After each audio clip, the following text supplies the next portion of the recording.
Hello and welcome to this Election Day special broadcast. Roll the intro.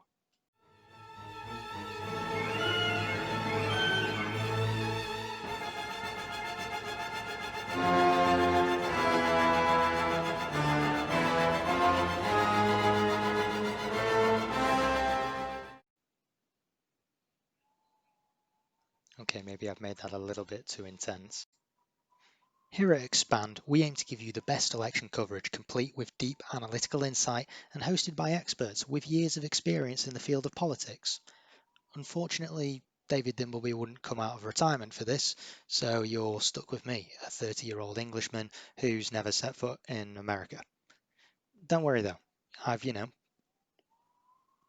read books. Many of you out there, and myself included, are not residents of the United States of America, and that does have some perks. For example, I had my kidney removed, and the most money I spent that day was buying a flapjack from a vending machine at the hospital. However, not being a US citizen doesn't help when it comes to, understanding what's going on. So here's a quick 2-minute revision session on what you need to know about the US election. So the US election race is really actually three races. The first one, which you're probably all most familiar with, is the presidential race, the race where two nominees, one from the Republicans and one from the Democrats, duke it out for president. Unfortunately, rather than solve this dispute through a more exciting medium like a game of backgammon or a bare knuckle fistfight, the presidential nominees fight it out over electoral college votes. There's 538 of those in total. Different states have different numbers of electoral college votes, and they're calculated using the size of the population in that given state.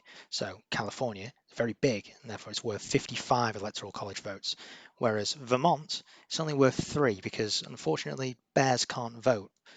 If a candidate wins the most votes in that state or district, then he wins the electoral college votes. The rest is simple. If either candidate gets more than half the electoral college votes and gets to 270, then they win. But that's not all. Apart from the presidential race, people are also vying for seats in the two major houses of Congress, those being the Senate and the House of Representatives. The representatives, they're most like our local MPs in the UK and Singapore, and so all of their seats are up for re-election too. Senators, on the other hand, most like the UK's House of Lords, except they are elected. The difference is that they serve 6 years each and their terms are staggered, so only 35 of the 100 Senate seats are up for re-election this time round. At this stage, the Americans amongst you are probably like, come on, Jordan, we ain't got all day. We know all this already. Let's cut to the real insight. And to that I say, hold your horses, Colton. You got to run your sets before you go and fly ball that three-pointer into the end zone. Books. So let's talk about the race so far and see what we can expect to unfold over the next 24 to 48 hours. If you look at pretty much any decent poll aggregator out there, you'll see that Trump appears to be a fair way behind. The Economist and 538.com, two of the more respected models out there, give Biden a 9-point lead over Trump, which is significant. Different sources say that Trump's chances of winning the election are anywhere between 4 and 10%. But Jordan, I hear people say, you can't trust the polls. They were wrong in 2016, and the only poll that matters is the one on election day. Well, yes, and no. It is true that in 2016, the vast majority of polls predicted that Hillary Clinton would win the presidency, and this was a consequence of her leading in national polling by about 3%. But here's the catch. Winning the popular vote by 3% nationally, it doesn't win you the election. In fact, theoretically speaking, you could secure as little as a quarter of the vote and still win as long as you do well enough in enough states so that you win the Electoral College. And this is exactly what happened in 2016. Hillary won the vote share by about 2% through higher margin wins in states like California and New York, but Trump won 30 states. And yeah, that was a game, set, and match. The same thing happened to Al Gore when Bush won the presidency in 2000. So could the same happen this year? Perhaps, but it does seem unlikely. It's time to talk about Battleground States. Florida, home of Gators, Disney World, Miami, and consequently Will Smith circa 1997. Pennsylvania, home of Lincoln's Gettysburg Address, Rocky Balboa, and and Will Smith, but before he got sent to Bel Air. Wait a minute. It's all just Will Smith. Ohio, home of Cleveland.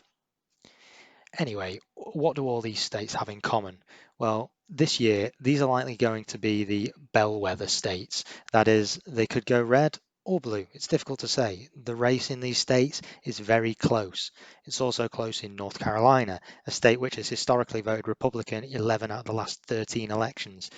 Now, this is pretty bad news for Trump. He only got 304 electoral college votes in 2016, but plenty of the states he picked up 4 years ago, he looks like losing. He's behind in states like Michigan and Arizona. Trump won Wisconsin by less than a percent in 2016, but a poll was just released that showed Biden ahead by 17 points. Now, that could be an outlier, and so could all of these polls. Polls have been systemically wrong in the past, but they would have to be very wrong this time round. In fact, he'd need the biggest polling error in modern history. He might just about scrape by with the kind of polling error that the USA saw in 1992 when Bill Clinton won, despite a 6% overestimation of the polls. Now, the art of polling has come a fair way since then, but if there's one thing that 2016 has taught us, it's that anything theoretically could happen. A 5% chance of a Trump victory is about as good as rolling a 1 on a 20-sided dice. It can happen. There is one thing this year that's a bit different, and you may have noticed, given I am speaking to you from my bedroom. COVID-19. This is going to have a big impact on the mechanism through which people vote, with many choosing to send mail-in ballots, or some states extending early voting. Now, in some states, this means that they've had to make changes to the way in which they count those ballots. Some have chosen to do so before Election Day, but many states are waiting until the day of the election itself to start counting all of the ballots. And in some states, if your ballot arrives late, it still counts, as long as it's postmarked before Election Day is over. This creates a whole new weird dynamic to the election. It's very difficult to know when some states are going to even announce their results. Will we even know who's president by the end of tomorrow? I don't know. Who knows? I don't know. Why are you looking at me? Don't look at me. I don't know. Why? I'm just making a video. But in all seriousness, I actually don't know. It could be that Biden wins Florida, North Carolina, and Pennsylvania by midnight, and then we can wrap things up early, and all go home, like we did with the UK election. But I have a feeling that neither candidate is going to concede easily, and maybe that comment is directed more at some candidates than others. I don't know. I'm not going to say which one. Britain, if we can get through 25 days of Ashes tests, then we can do this. We can get through it together. We can get through it together for real though. If this goes on for like more than 2 days, then I'm out. I think this will do for now. Prepare yourself, Expand, as over the coming hours we will track the election beat by beat through the official Quicksilver Election 2020 tracker. That's it. Right here in this spreadsheet, I'll be tracking every state as it comes in, along with every Senate battle that's taking place and every battle in the House of Representatives. And you won't want to miss it. So stay tuned because there's going to be more videos like this one, except perhaps with less of my face, which is probably for the best, to be honest. So sleep well, everybody. Sleep like little sleepy Joe Bidens. And I'll see you all on the flip side.